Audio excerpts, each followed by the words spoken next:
Hi hello sweeties welcome to my story world.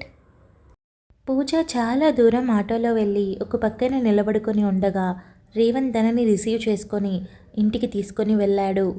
పూజ ఇంట్లోకి వెళ్ళడమే నేరుగా పూజ గదిలోకి వెళ్ళి ప్రసాదం దేవుని ముందు పెట్టి మరోసారి దండం పెట్టుకొని బయటకొచ్చి దియా బంగారు అంటూ దగ్గరికి వెళ్ళి ఎత్తుకునేలోపు రేవంత్ ఎత్తుకోవడంతో ఇక ఈ తండ్రి కూతుర్ల ప్రేమ చూడలేం, నాకు అసలు అవకాశం ఇవ్వరు అని పూజ మూతి తిప్పుతూ అనింది. రేవంత్ దియా బుగ్గ మీద 1-4 సార్లు ముద్దిచ్చి దూరం జరిగి నా కూతురు నా ఇష్టం అని నవ్వుతూ తనతో గడపడం చూసిన పూజ తన పెదవుల మీద నవ్వుని చెరగనివ్వకుండా అలాగే ఉంచి ఇలాగే ఉండాలెప్పటికీ అని అనుకుంది. అంతలో పూజ ఫోన్ మోగడంతో వెళ్ళి కాల్ చూసి లిఫ్ట్ చేసి హలో అక్క, ఎలా ఉన్నావు, ఇంటికి రావచ్చుగా అని పూజ అనింది. పూజ నేను ఇవాళ కాలేజ్కి వెళ్ళలేదు, ఇంట్లోనే ఉన్నాను. మరేమో రాహుల్ ఫోన్ చేశాడు, నేను లిఫ్ట్ చేయగానే ఇవాళ మా నాన్నతో కలిసి ఇంటికి వస్తున్నానని చెప్పాడు. నాకేం పాలుపోవడం లేదు, కాళ్ళు చేతులు ఆడడం లేదు. అత్తయ్య మామయ్య ఏమనుకుంటారో నాకు చాలా భయంగా ఉంది అని సంధ్య చెప్పింది. అక్క కంగారు పడకు, నేను రేవంత్ గారు అత్తయ్య అందరం వస్తాం. టిఫిన్ చేసి వెంటనే బయలుదేరేస్తాం. ఇకపోతే జీవితంలో మంచి వైపు మొదటి అడుగు వేయబోతున్నావు. ప్లీజ్ అక్క, దీన్ని పాడు చేయకు. రాహుల్ చాలా సెన్సిటివ్. అలాంటి వాడే అడుగు ముందుకు వేసి నీ జీవితంలోకి రావడానికి ఒక స్టెప్ తీసుకున్నాడు. ఇప్పుడు నువ్వు ఏదో ఒక కారణంతో ఆపావు అంటే ఆ దేవుడు కూడా నిన్ను మెచ్చడు. జరిగేదంతా మౌనంగా చూస్తూ ఉండు. మరో పెళ్ళి అని ఆలోచన నీకు ఎంత భయాన్ని తెప్పిస్తుందో, రేపటి రోజు పెళ్ళంటే ఇలా ఉంటుందా, ఇంత అద్భుతంగా ఉంటుందని రాహుల్ నీకు కొత్తగా పరిచయం చేస్తాడు. ఆ ప్రపంచంలో నువ్వు చాలా సంతోషంగా ఉంటావు. నేను చెప్తున్నాను, పెళ్ళైన 10 రోజులకే నువ్వే ఈ మాట నాకు చెప్పి తీరుతావు అని పూజ నమ్మకంగా చెప్పి సరే అక్క, మేము బయలుదేరుతాం అని కాల్ కట్ చేసి అత్తయ్య, రేవంత్ గారు అక్క ఫోన్ చేసింది అని పూజ వస్తూ చెప్పింది. ఏంటంటరా అని ప్రభావతి అడిగింది. మరేమో రాహుల్ ఫోన్ చేసి వాళ్ళ నాన్నతో పాటు ఇంటికి వెళ్తాను అన్నాడట. అక్క చాలా భయపడుతోంది. ఎక్కడికి వెళ్ళొద్దు అంటున్నాడని భయంగా ఉందని చెప్పింది. మనం కూడా వెళ్దాం అత్తయ్య. అలానే నేను అమ్మకి నాన్నకి కూడా ఫోన్ చేసి చెప్తాను. అన్నయ్య సాక్షి కూడా వచ్చేస్తారు అని పూజ చెప్పింది. అలాగే ఫోన్ చేయి. ఇలాంటి టైంలో మనం పక్కన లేకపోతే సంధ్య మరింతగా భయపడుతుంది. తను పెళ్ళికి అనడమే గొప్ప విషయం. అలాంటి టైంలో మనం లేకపోతే ఖచ్చితంగా వద్దని చెప్పేస్తుంది అని ప్రభావతి అనింది. అమ్మా అమ్మా అని 1-2 సార్లు దియా పిలవడంతో పూజ వెంటనే దియా వైపు చూసి ఏంటి నాన్నా, ఏం కావాలి అంటూ దగ్గరికి వెళ్ళింది. దియా నవ్వుతూ ముందు వచ్చిన 2 పళ్ళు మరింత అందంగా కనిపిస్తుంటే చెయ్యి దూరంగా చూపెట్టడంతో పూజ వెనక్కి తిరిగి చూసింది. పూజ పెదవుల మీద నవ్వు మాయమై సీరియస్నెస్ మొహం మీదకి చేరిపోయి నడుం మీద చేయి పెట్టుకొని నిన్న ఒక్కరోజు మీ నాన్న చాక్లెట్ ఇచ్చేసరికి ఫ్రిజ్ చూపిస్తోంది రేవంత్ గారు. ఏంటిది, మీరు మీ కూతురికి ఇది అలవాటు చేస్తారా అని పూజ అడిగింది. ఏ, నా కూతురు చాక్లెట్ తినకూడదా? ఏం పర్వాలేదు, లిమిట్గా తినొచ్చు. ఇకపోతే నేను తన కోసం హెల్తీ చాక్లెట్స్ని తెప్పిస్తాను. ప్రపంచంలో ఏ దేశంలో బెస్ట్ చాక్లెట్ దొరికితే అదే తెప్పిస్తాను. తప్పుకోవమ్మా, దియా బుజ్జికి చాక్లెట్ కావాలి అంటూ రేవంత్ ఫ్రిజ్ వైపు వెళ్ళాడు. పూజ నవ్వుకొని ప్రభావతి పక్కన కూర్చొని అత్తయ్య, మన దగ్గర బోల్డంత ఆస్తుంది కనుక దియా కోరుకున్నది మనం తెచ్చి ఇవ్వగలుగుతాం. కానీ కొనగలిగిన మనకి దగ్గరుండి తీసుకొని వెళ్ళి దియా కోసం అక్కడ కొంటాను ఇక్కడ కొంటానని చెప్పే రేవంత్ గారికి చాలా తేడా ఉంది కదా అని పూజ అడిగింది. మరి అంతే కదరా, ఏ బిడ్డకైనా తల్లిదండ్రుల్లో ఒక్కరు లేకపోయినా లోపమే. దేవుడు ఎందుకు ఇలా చేస్తాడో ఏంటో తెలియదు, కానీ మనం అందరిలోకి చాలా అదృష్టవంతులం. తండ్రి లేడు అనుకున్న తర్వాత తండ్రి ప్రేమను చవి చూస్తోంది దియా. ఇంతకంటే గొప్ప అదృష్టం ఎవరికి వస్తుంది? వాళ్ళకి నచ్చినట్టుండనివ్వు అని ప్రభావతి నవ్వింది. పూజ కూడా చిన్న స్మైల్ చేసింది. ఇక తర్వాత అందరూ సంధ్య వాళ్ళ ఇంటికి బయలుదేరారు. దారిలో ఉండగానే పూజ సునందాకి రాజేంద్రకి కాల్ చేసి విషయం చెప్పడంతో వాళ్లతో పాటు చరణ్ సాక్షి కూడా బయలుదేరారు. సంధ్య ఇంట్లో టెన్షన్ పడుతూ ఉండడం గమనించిన తన మామయ్య కృష్ణమూర్తి గమనించి ఏమైందమ్మా, టెన్షన్ పడుతున్నావు అని అడిగాడు. ఏం లేదు మామయ్య, మీరు టిఫిన్ చేయరా అని సంధ్య అడిగింది. ఇప్పుడే బీపీ టాబ్లెట్ వేసుకున్నాను, ఒక 10 నిమిషాలు ఆగి తింటాను అని కృష్ణమూర్తి చెప్పడంతో అలాగే మామయ్య, నేను ఇప్పుడే వస్తాను అని సంధ్య అక్కడి నుండి టెన్షన్ పడుతున్న విషయం బయటకు కనిపిస్తూ ఉండడంతో తప్పించుకొని రూమ్లోకి వెళ్ళింది. కృష్ణమూర్తి గమనించినప్పటికీ సంధ్యాని అడిగి ఇబ్బంది పెట్టడం ఎందుకని ఊరుకున్నాడు. కాసేపటికి రాగిణి గుడికి వెళ్ళి ఇంటికి వచ్చి కూర్చొని మంచినీళ్లు తాగుతూ ఉండగా కృష్ణమూర్తి చదువుతున్న న్యూస్ పేపర్ని పక్కన పెట్టి, అలసిపోయినట్టున్నావు అని అడిగాడు. ఇంకెంత, 4 రోజులు, 37 రోజులు పూర్తయింది. 41వ రోజు ఈ వ్రతం పూర్తయితే అంతా మంచి జరుగుతుంది అని రాగిణి చెప్పింది. నాకు డౌటే, నువ్వు అనుకున్నది జరగదు. ఎందుకంటే సంధ్య అందరిలా ప్రేమించే భర్తను పోగొట్టుకోలేదు. మళ్ళీ పెళ్లి చేసుకోవడానికి ఒక రాక్షసుడిని పోగొట్టుకుంది. ఇప్పుడు పెళ్ళంటేనే తనకి వెన్నులో వణుకు మొదలవుతుంది. అలాంటిది తన పెళ్లి కొప్పుకోవడం అంటే కష్టమే. నువ్వు అడిగి అడిగి అలసిపోవాల్సిందే. ఈ వ్రతాలు చేసి నీరసం రావాల్సిందే అని కృష్ణమూర్తి అన్నాడు. అబ్బా, అలా అనకండి. మీకు నాకు చెప్పలేనన్ని జబ్బులు, షుగర్, బీపీ, థైరాయిడ్ అంటూ 100 ఉన్నాయి.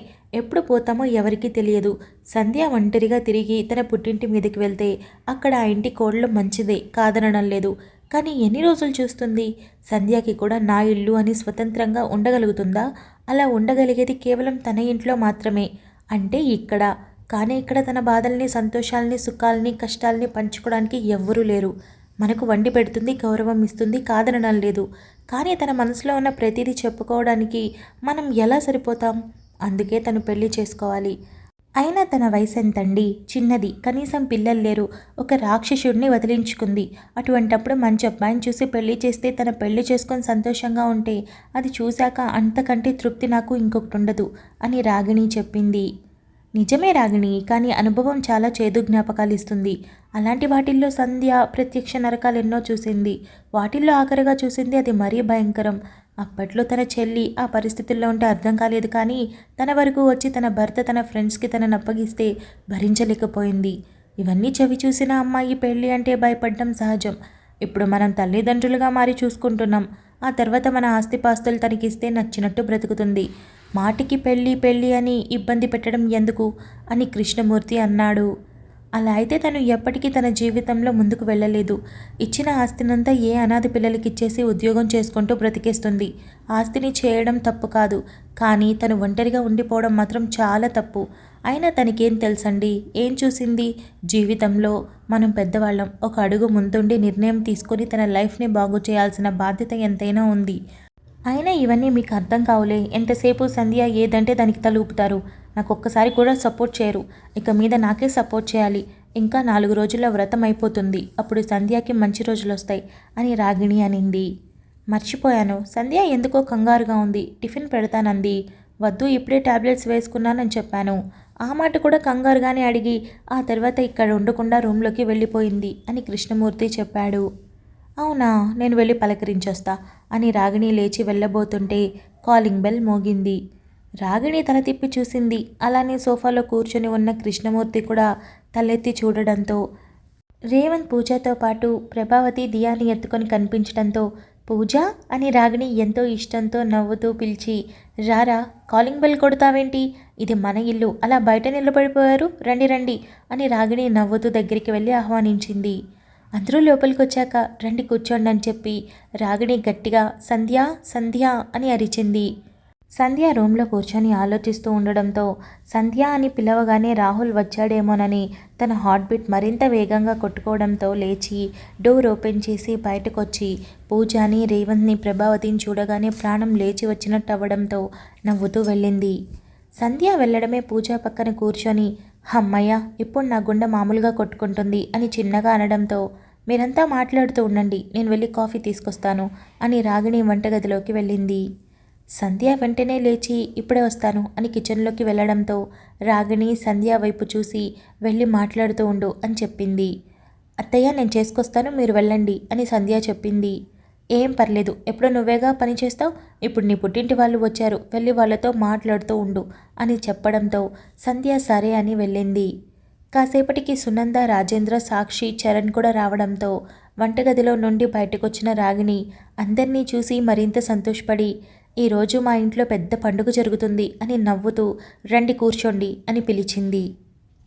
సునంద సంధ్య వైపు చూసి తన మొహాన బొట్టు కరువై ఉండడంతో దిగులుగా అనిపించి ఎలా ఉన్నావే అని అడిగింది. బాగున్నానమ్మా, కూర్చోన్నానా? అన్నయ్య కూర్చో అని చరణ్ వైపు చూడడంతో చరణ్ కూడా నవ్వి బాగున్నావా, కాలేజ్కి వెళ్ళలేదా అని అడిగాడు. సాక్షి వెంటనే చరణ్ చేతి మీద గీరి ఎందుకు వెళ్ళలేదో నీకు తెలియదా అని అనడంతో చరణ్కి వెంటనే నవ్వొచ్చి మర్చిపోయా అని చెప్పి కూర్చున్నాడు. సంధ్యకి అయినా టెన్షన్గా అనిపించి ఎప్పుడో వస్తాను అన్నవాడు ఇంకా రాలేదు. కానీ తన ధైర్యం కోసం వచ్చిన తన కుటుంబాన్ని చూస్తే కాస్తంత రిలాక్స్ అయి రాగిణి అప్పుడే కాఫీలు తీసుకురావడంతో అందరికీ అందించింది. అందరికీ కాఫీలు ఇస్తూ ఉండగానే రాహుల్ నాగభూషణం కాలింగ్ బెల్ కొట్టారు. అక్కడ కాలింగ్ బెల్ కొట్టడం, ఇక్కడ సంధ్య గుండె దడ పెరగడం రెండు ఒకేసారి జరిగి మెల్లగా వెనక్కి తిరిగి చూసింది. రాహుల్ని చూడగానే తన కాళ్ళు చేతులు వణికిపోవడం మొదలుపెట్టాయి. రేవంత్ గుమ్మం వైపు చూసి రాహుల్ అంకుల్ రండి అని లేచి ఇద్దరినీ పిలిచాడు. కృష్ణమూర్తి రాగిణి ఎవరా అన్నట్టు కొత్త మనుషులు కావడంతో అలా చూస్తూ ఉండిపోయారు. ఇద్దరు లోపలికి రాగానే రాహుల్ సంధ్య వైపు చూసి సారీ కార్ పంచర్ అయింది, అది వేయించుకుని వచ్చేసరికి లేట్ అయింది అని ఎంతో సున్నితమైన గొంతుతో చెప్పి కృష్ణమూర్తి రాగిణి వైపు చూసి ఇద్దరికీ నమస్కరించాడు. ఇద్దరు కూడా చిన్నపాటి నవ్వుతో కూర్చొని చెప్పడంతో ఇద్దరు కూర్చున్నారు. రాగిణి రేవంత్ వైపు చూసి రేవంత్ సంధ్య నీ గురించి చెప్పగానే ఇంటికి రావాలనుకున్నాను, కానీ ఒక చిన్న పనిలో ఉండి రాలేకపోయాను, ఎలా ఉన్నావు అని అడిగింది. పర్లేదమ్మా అని రేవంత్ అదే నవ్వుతో చెప్పాడు. సంధ్య కంగారు పడడం చూసి పూజ సంధ్య చేపట్టుకొని అక్క కూర్చో అని బలవంతంగా కూర్చోబెట్టింది. రాగిణి సంధ్యాని చూసి కంగారు పడడం చూసి అర్థం కాక ప్రభావతి వైపు చూసి మీరందరూ రావడం చాలా సంతోషంగా ఉంది, ఇల్లంతా కలగలలాడుతోంది, కానీ ఏదైనా విశేషం ఉండి వచ్చారా అని అడిగింది. కరెక్ట్గా అడిగారు, విశేషం ఉండే వచ్చామమ్మా అని సాక్షి చెప్పింది. కృష్ణమూర్తి రాగిణి ఇద్దరు ఏంటన్నట్టు ఒకరి మొహాలొకరు చూసుకొని అందరి వైపు చూశారు. అమ్మ మాట్లాడు అని రేవంత్ అనడంతో ప్రభావతి చిన్నగా తల ఊపి ఇద్దరి వైపు చూసి చూడండి ఆ అబ్బాయి పేరు రాహుల్, ఆయన వాళ్ళ నాన్నగారు నాగభూషణం అని ప్రభావతి చెప్పడంతో కృష్ణమూర్తి రాగిణి చిన్న స్మైల్ చేశారు. రాహుల్ సంధ్య చదివిన కాలేజ్లోనే చదివాడు. చాలా ఏళ్ళుగా ఒకరికొకరు తెలుసు. నిజానికి సంధ్యాని ప్రేమించాడు, కానీ సంధ్య అప్పట్లో ఎలా ఉండిందో మీకు కూడా తెలుసు కనుక విహారీని పెళ్లి చేసుకుంది, తన జీవితాన్ని నాశనం చేసుకుంది. అది మరో విషయం. ఇకపోతే రాహుల్ కొన్నాళ్ల క్రితం సంధ్యాని అనుకోకుండా కలవడం జరిగింది. ఇక తర్వాత అప్పుడప్పుడు కలుస్తూ ఉన్నారు. కేవలం సంధ్యాని మాత్రమే కాదు, పూజని కూడా. తమ ఫ్రెండ్షిప్ అలాగే కొనసాగుతుంది. వీళ్ళిద్దరూ రాహుల్తో చాలా మంచిగా మాట్లాడతారు. కారణం రాహుల్ మంచితనం, సున్నితమైన మనసు. అందుకు కారణం రాహుల్కి సంధ్య అంటే మునుపటి నుండి ఇష్టమే. ఆ ప్రేమ కారణంగానే ఇంతవరకు పెళ్లి కూడా చేసుకోకుండా ఉండిపోయాడు. కానీ మనసులో ఉన్నది బయటపెట్టే రకం కాదు. అందుకే సంధ్యతో విషయం చెప్పకుండా ఇలా ఉండిపోయాడు. కానీ నోరు తెరిచి సంధ్యాని పెళ్లి చేసుకోవాలని ఉందని, తనతో లైఫ్ లాంగ్ సంతోషంగా ఉండాలని, తనతో పాటు మిమ్మల్ని కూడా చాలా బాగా చూసుకుంటానని 2 రోజుల క్రితమే చెప్పాడు. మా అందరికీ తన ప్రపోజల్ నచ్చింది. ఎందుకంటే రాహుల్ విహారీ లాగా కాదు, ఇద్దరికీ పొంతన లేదు. ఒక మాటలో చెప్పాలంటే రేవంత్ కన్నా చరణ్ కన్నా కూడా మంచివాడు. సంధ్య వయసు చాలా చిన్నది. ఏ కష్టమైతే ఒక ఆడపిల్ల చూడకూడదో అవన్నీ చవి చూసింది. అందుకు కొంత భాగం తను కూడా కారణమే. కానీ ఇప్పుడు తను పూర్తిగా మారింది. కానీ తనకి అర్థం కాని విషయం ఏంటంటే తనకి అవసరం లేని వయసులో పిచ్చి చేష్టలన్నీ చేసింది. ఇప్పుడు ఒక బంధాన్ని నిలబెట్టుకొని సంతోషంగా ఉండాల్సిన టైంలో నాకేమీ వద్దు, నేను ఇలాగే ఉండిపోతానంటుంది. అలాంటి సమయంలో కోరి మరీ ఒక మంచి అబ్బాయి ముందుకొచ్చి నేను పెళ్లి చేసుకొని నీతో అయితేనే సంతోషంగా ఉంటాను, నాకు ఇంకా ఏ అమ్మాయి వద్దు అని చెప్పడం చాలా చాలా గొప్ప విషయం. ఒక రకంగా చెప్పాలంటే తన అదృష్టం. పెళ్ళంటే నరకం అనుకునే సంధ్యకి పెళ్ళంటే అద్భుతం అని రాహుల్ ఖచ్చితంగా చూపించగలడు. ఆ నమ్మకంతోనే తను మీతో మాట్లాడడానికి వచ్చాడు. తనకి సపోర్ట్ చేయడానికి మేమంతా వచ్చాం. సంధ్య పెళ్లి చేసుకొని అందరిలో సంతోషంగా ఉండాలని మాకుంది. అది కూడా రాహుల్ అయితేనే తనకి కరెక్ట్ అని మేము నమ్మి మీతో మాట్లాడడానికి ఇక్కడికి వచ్చాం. ఈ పెళ్లి మీద రాహుల్ మీద మీ అభిప్రాయం ఏంటని మీరు చెప్తే బాగుంటుంది. మీ ఇష్టం దాటి, మీ మాట దాటి సంధ్య అడుగు కూడా ముందుకు వేయదు. కాబట్టి మీరేమీ ఆలోచించకుండా మీ మనసులో ఉన్నది చెప్పండి అని ప్రభావతి మాట్లాడింది. రాగిణి వెంటనే 2 చేతులు జోడించి మనసులోనే ఆ దేవుడికి దండం పెట్టుకొని కళ్ళు తెరిచి ఎంత మంచి మాట చెప్పారో తెలుసా, తను పెళ్లి చేసుకోవాలని, అలాంటి ఆలోచన రావాలని 40 రోజులుగా దీక్ష చేస్తున్నాను. ఇంకో 4 రోజుల్లో అది ముగిసిపోతుంది. ఇన్ని రోజుల్లో రాని మార్పు 4 రోజుల్లో వస్తుందా? రావాలి, వచ్చి తీరాలని మొండిగా ఆ దేవుడితో నా మొర ఆలకిస్తూ పూజ చేస్తున్నాను. ఇప్పుడు మీరు ఈ మాట చెప్పడంతో మనశ్శాంతిగా ఉంది. మా ఆలోచన కూడా సంధ్య పెళ్లి చేసుకోవాలనే. కారణం తన వయసు చిన్నది, మా వయసు పెద్దది. ఎప్పుడు కాలం చేస్తామో తెలియదు. కానీ ఎన్నాళ్ళని ఇక్కడే ఉంటుంది? తనకు ఒక జీవితం ఉండాలి కదా, పిల్లలు ఉండాలి కదా. అదే మేమిద్దరం కోరుకున్నాం. ఇంకేం ఆలోచించకుండా చెప్తున్నా. సంధ్య ఒప్పుకుంటే నాకు ఈ పెళ్ళి ఇష్టమే అని చెప్పేసింది. నాకు కూడా ఇష్టమే అమ్మా. సంధ్య పేరుకు మా కోళ్లే కానీ కూతుర్లా అనుకుంటున్నాం. నిజమే, తను మొదట్లో మమ్మల్ని సరిగా చూడలేదు, కానీ ఆ తర్వాత తను చూడడం మొదలుపెట్టాక మాకు ఆ పాత రోజులు అస్సలు గుర్తులేవు. అంత బాగా చూసుకుంటుంది. అలాంటి అమ్మాయి జీవితం ఇక్కడ ఇలా ఉండడం మాకు ఇష్టం లేదు. పెళ్లి చేసుకుని సంతోషంగా ఉండాలని మా తాపత్రయం కూడా. అలా అని తనని మేము వదిలేస్తామనుకుంటే పొరపాటే. తను మా కూతురంతే. తనకి ఇక మీద 2 పుట్టిళ్ళుంటాయి అని కృష్ణమూర్తి చెప్పాడు. రాహుల్ మనసులో సంతోషపడి, చాలా థ్యాంక్స్ అండి. మీకు కొడుకు పోయాక ఇక్కడే ఉండి చాకరీ చేసి పెట్టు అని అత్త మమ్మల్ని చూశాను, కానీ పెళ్లి చేసుకొని సంతోషంగా ఉండు, నీకు ఇదే పుట్టిల్లని చెప్పే అత్త మమ్మల్ని నేను ఇంతవరకు ఎక్కడ చూడలేదు. ముఖ్యంగా తనను చాలా ఎక్కువగా ప్రేమించాను. పెళ్లి చేసుకోవాలనుకున్నాను, కానీ అప్పుడు కుదరలేదు. దేవుడు మరో అవకాశం ఇచ్చాడు, కానీ ఈ అవకాశం నాకు గొప్పగా అనిపిస్తుంది. ఎందుకంటే ప్రేమంటేనే భయపడిపోయి పెళ్ళంటేనే దాక్కునేలా ఉన్న సంధ్యాని ఈరోజు నా ప్రేమతో బయటికి తీసుకొచ్చి తనకి ఒక కొత్త ప్రపంచాన్ని చూపించబోతున్నాను. తన దృష్టిలో ఇప్పుడు నాకు కొత్త స్థానం రాబోతుంది అన్న ఆలోచన నాకు చాలా సంతోషాన్ని ఇస్తుంది. ఇంతవరకు తను పెళ్లికి ఒప్పుకోలేదు, కానీ నేనే బలవంతంగా నిర్ణయం తీసుకున్నాను. తను అవునన్నా కాదన్నా ఈ పెళ్ళైతే జరుగుతుంది. తను ఒప్పుకొని తీరాల్సిందే. ఎందుకంటే తనకి ఆలోచించే శక్తి లేదు, నిర్ణయం సరిగా తీసుకోలేకపోతుంది. అందుకే మా ఇద్దరి తరపున నేను ఒక నిర్ణయం తీసుకున్నాను. నేను సంతోషంగా ఉండాలని అంటే పెళ్ళి జరిగి తీరాలి. మీకే అభ్యంతరం లేకుండా 5 నిమిషాల్లోనే ఇష్టమని చెప్పినందుకు చాలా సంతోషంగా ఉంది అని లేచి ఇద్దరి కాళ్ళకి నమస్కరించాడు. సంధ్య, ఇలా రామ్మా అని రాగిణి పిలవడంతో టెన్షన్గా ఉన్న సంధ్య లేచి వెళ్ళి రాగిణి పక్కన కూర్చుంది. చూడు, నువ్వు సంతోషంగా ఉండాలని ఇంతమంది కోరుకుంటున్నారు. అందుకే నీ వెనుక ఇంతమంది వచ్చారు. నువ్వు ఒక్క మాట నాకు ఇష్టమే అని చెప్తే అబ్బాయి చాలా సంతోషిస్తాడు. చూడు, చక్కగా ఉన్నాడు. ఆ మాట తీరు చూడు ఎంత బాగుందో. ఇలాంటి వాడు నీ భర్త అవుతాడు అంటే వద్దని అనకూడదు. అదృష్టం పదే పదే రాదు, వచ్చినప్పుడు ఆహ్వానించాలి. అన్నింటికీ మించి నీ వెనుక ఇంత పెద్ద కుటుంబం ఉంది. నీకేం కాదు, నువ్వు భయపడకు. ముందు అనుకునేలాగా పెళ్ళంటే అలా ఉండదు. మమ్మల్ని నమ్ము. నీ ఒంటి మీద చిన్న గీర పడ్డా నిన్నక్కడ ఉంచను. మేము హామీ ఇస్తున్నాం.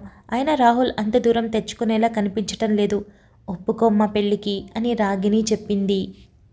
సంధ్య తలదించుకొని చేతులు నలుపుకుంటూ ఉండడంతో, అక్క, లోకం గురించి ఆలోచిస్తున్నావా నువ్వు? భర్త పోయిన కొన్నాళ్ళకే పెళ్లి చేసుకుంటుంది అని అనుకుంటారేమో అని అనుకుంటున్నావా? నువ్వు తప్పు చేస్తున్నప్పుడు ఇది తప్పు అని ఎవరు వచ్చి చెప్పలేదు. నువ్వు బాధపడేటప్పుడు నీ బాధని ఎవరు తీర్చలేదు. నువ్వు కష్టంలో ఉంటే మేమున్నాం మీకు తోడుగా అని ఎవరు చెప్పలేదు. అటువంటప్పుడు లోకం గురించి ఎందుకు ఆలోచిస్తావు అని పూజ అడిగింది. సంధ్య, చిన్నప్పటి నుండి ఇప్పటి వరకు నిన్ను ఏమీ అడగలేదు. నువ్వేమీ నా కోసం చేసింది లేదు. మొదటిసారి నిన్ను పూజ పక్కన స్థానంలో నిలబెట్టి ఎంతో ఇష్టంగా అడుగుతున్నాను. ఆ స్థానం నిలిచిపోవాలంటే నీ సమాధానం కావాల్సిందే. ఈ పెళ్లి చేసుకోరా అని చరణ్ అడిగాడు.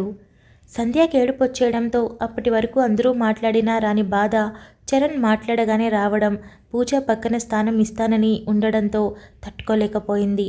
చరణ్ వెంటనే లేచి సంధ్య దగ్గరికి వెళ్ళి మోకాళ్ల మీద కూర్చొని, ఎందుకు ఏడుస్తున్నావు అని తన కన్నీళ్లు తుడిచి, నీతో మాట్లాడకపోతే, నీతో సరదాగా మాట్లాడకపోతే ఇష్టం లేనట్టేనా? నువ్వు నా రక్త సంబంధానివి, నా చెల్లివిరా. ఇష్టం ఎప్పుడూ ఉంటుంది, కానీ చేసే పనులను బట్టి బయటికి కోపం చూపించాల్సి ఉంటుంది, అంతే. ఒప్పుకో, నీ జీవితంలో ఈ పెళ్లితో పాటు లెక్కలేని సంతోషాలు వస్తాయి అని చరణ్ తన చేతులు పట్టుకుని చెప్పాడు. సంధ్య ఒప్పుకున్నా ఒప్పుకోకపోయినా జరుగుతుంది, కానీ ఒక్క మాట నోరు తెరిచి నాకు ఇష్టమే అని చెప్పు. అప్పుడు నా సంతోషానికి ఏ అడ్డు ఉండదు అని రాహుల్ కూడా చాలా రిక్వెస్ట్గా అడిగాడు.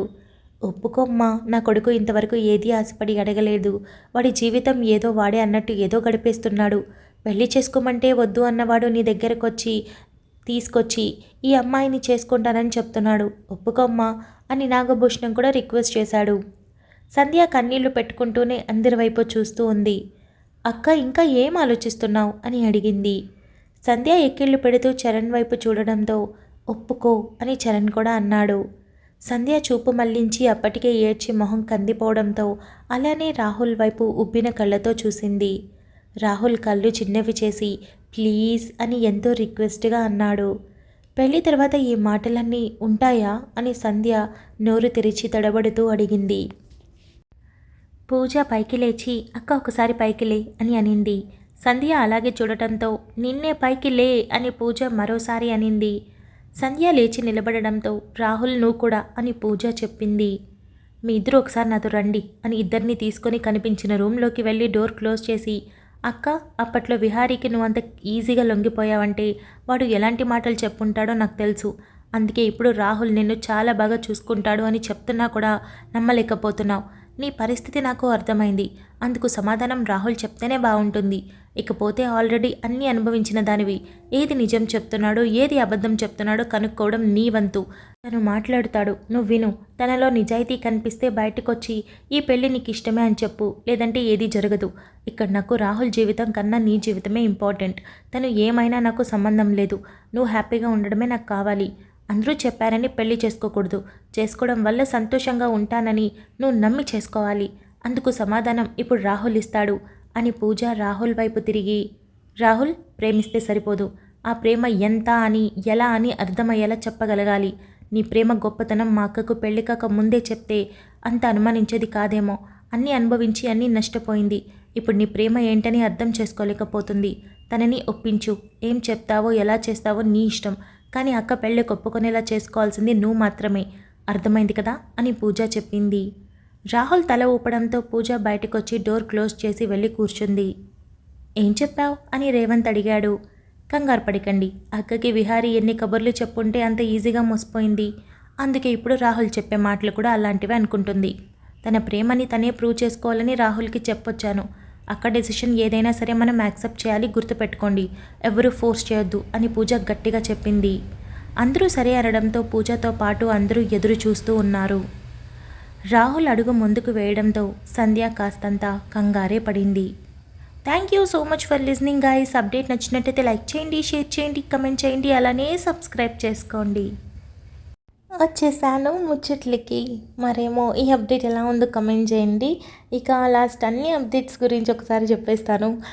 ఒక అప్డేట్లో నా వాయిస్ ఫన్నీగా వచ్చింది కదా, అది చిన్నపిల్లల వాయిస్. అది యాక్చువల్లీ నేను చెప్పేసిన తర్వాత ఏం చేశానంటే అక్కడ వాయిస్ చేంజ్ చేసే ఆప్షన్ ఉంది. సో మగవాళ్ళది, ఆడవాళ్ళది, రోబోట్స్ లాగా, ఏలియన్స్ లాగా, టేప్ రికార్డర్ లాగా ఇలా అన్నీ క్లిక్ చేస్తూ అలాగా ఆ బాబు గొంతు పెట్టానమాట. ఆ చిన్న బాబు గొంతు అది తీయడం మర్చిపోయి ఆ పార్ట్ వరకు, ఆ ముచ్చట్ల వరకు విడిగా చెప్తాను కదా నేను. సో ఆ బ్లాక్ వరకు ఏమొచ్చిందంటే ఆ అబ్బాయి వాయిస్ వచ్చేసింది, చూసుకోలేదు. బట్ విన్న తర్వాత చాలా ఫన్నీగా అనిపించింది. ఏంటబ్బా ఇది పెట్టి ఇట్లా పెట్టేశానని. ఇంకా పెట్టేస్తే డిలీట్ చేయలేను కదా, చేస్తే ఆ వ్యూస్ కమెంట్స్ మొత్తం పోతాయి కదా. ఎందుకో మళ్ళీ మీరు రెండోసారి వినాలా, మళ్ళీ కమెంట్ చేయాల్సి వస్తుందని ఇంకా డిలీట్ చేయకుండా అలా ఉంచేశాను. ఇక కమెంట్స్ విషయానికి వస్తే అన్నీ మంచిగా అనిపించే, అసలు ఏ డిఫెక్ట్ లేదు. ఇక లాస్ట్ అప్డేట్ కమెంట్స్ విషయానికి వస్తే మీరు స్కూల్ పిల్లల్లాగా డైలీ హోంవర్క్ రాసినట్టు స్టోరీ రాస్తారా అని అడిగారు. అది ప్రతిలిపి అనే ఒక యాప్ ఉంటుంది. అది ప్రతిలిపి మీరు ప్లే స్టోర్లో చూస్తే ఉంటుంది. అందులో స్టోరీస్ డైలీ సీరియల్, మీరు టీవీలో సీరియల్ ఎలా చూస్తారో అలా డైలీ ఎపిసోడ్స్ వస్తూ ఉంటాయన్నమాట. ఇప్పుడు నేను ఒక్కదాన్ని ఒక 5-6 స్టోరీలు నడుపుతున్నాను అంటే ఈరోజు ఒక 3 స్టోరీలు ఇస్తే రేపు ఒక 3 స్టోరీలు ఇస్తాను. సో ఈరోజు వచ్చిన స్టోరీలు ఎల్లుండి వస్తాయి మళ్ళీ. అంటే డే బై డే గ్యాప్ తీసుకుంటూ రాస్తామన్నమాట. అంటే రోజు రాయాలంటే మైండ్ ఇదవుతుంది కదా, స్ట్రెస్ అవుతాం కదా రోజు ఒకే స్టోరీ గురించి ఆలోచించాలంటే. సో డే బై డే రాస్తామన్నమాట. అది యాప్ గురించి క్లారిటీ ఇచ్చేసాను. మేబీ చాలామందికి తెలుసు, అడిగారని చెప్తున్నాను. ఇకపోతే నేను డాన్ పాప డైలీ ఇవ్వాలంటే లేదు, స్టోరీ లేదు. రాసింది ఆల్రెడీ నేను 300 ఎపిసోడ్స్కి దగ్గరలో ఉంది స్టోరీ. అండ్ ఇంత రాసిన దాన్ని మీకు ఫటాఫట్ ఇచ్చుకుంటూ వచ్చేసాను కదా. స్టార్టింగ్లో అయితే అడిగినప్పుడల్లా స్ట్రైట్గా ఇచ్చేసాను. ప్రతి రోజుకి టూ పార్ట్స్ అట్లా ఇచ్చేస్తున్నాను. సో స్టోరీ అయింది కాబట్టి అక్కడ రాసుకుంటే ఇక్కడ ఇస్తున్నాను కాబట్టి డే బై డే అయితే సెట్ అవుతుంది. Hope you guys understand. ఇకపోతే అంతే. నా హెల్త్ కేర్ జాగ్రత్త అని చెప్పి థ్యాంక్ యూ సో మచ్. నిజంగానే నాకు హెల్త్ బాగాలేదు, అందుకే కొంచెం అటు ఇటు అవుతుంది. రేపైతే చెప్పలేను, 1 వస్తుందో 2 వస్తుందో కూడా చెప్పలేను. సండే కదా, ఫ్యామిలీ డే. అలానే నాకు నిజంగానే కొంచెం హెల్త్ కొంచెం బాగా ఇదిగా అనిపిస్తుంది. సో అందువల్ల రేపటి వరకు కొంచెం ఎక్స్క్యూజెస్ ఉండాలి మీ దగ్గర నుండి, తప్పదు. ఇక ఈ అప్డేట్ ఎలా అనిపించిందో కమెంట్ చేయండి. ఇంకేమున్నాయి కమెంట్స్. రాజీవ్ బాండింగ్ చాలా బాగుంది, ఫ్రెండ్షిప్లో డివోర్స్ ఉంటాయా అంటే అది మాట్లాడుకున్నారు అంటే ఆ ఫ్రెండ్షిప్ ఎంత ఎక్స్టెండ్ వరకు వెళ్ళింది అని చెప్పడమే ఆ డైలాగ్కి అర్థం. ఇక రాజీవ్, మైరా, సంజయ్ కాన్వర్జేషన్ ముగ్గురిది చాలా బాగుందన్నారు. ఎస్, ఫ్రెండ్షిప్పా వైఫా అంటే రెండు ఇంపార్టెంట్. ప్రతి ఒక్కరి లైఫ్లో రెండు ఉండాలి అని చూపించడమే మన ఇంటెన్షన్. సో మీకు అర్థమైంది. So happy. కమెంట్ చేసిన అందరికీ థ్యాంక్ యూ సో మచ్. ఇక ఈ అప్డేట్ ఎలా ఉందో కమెంట్ చేయండి. మనం తర్వాత అప్డేట్లో కలుసుకుందాం. అంతవరకు keep smiling, stay healthy, bye guys.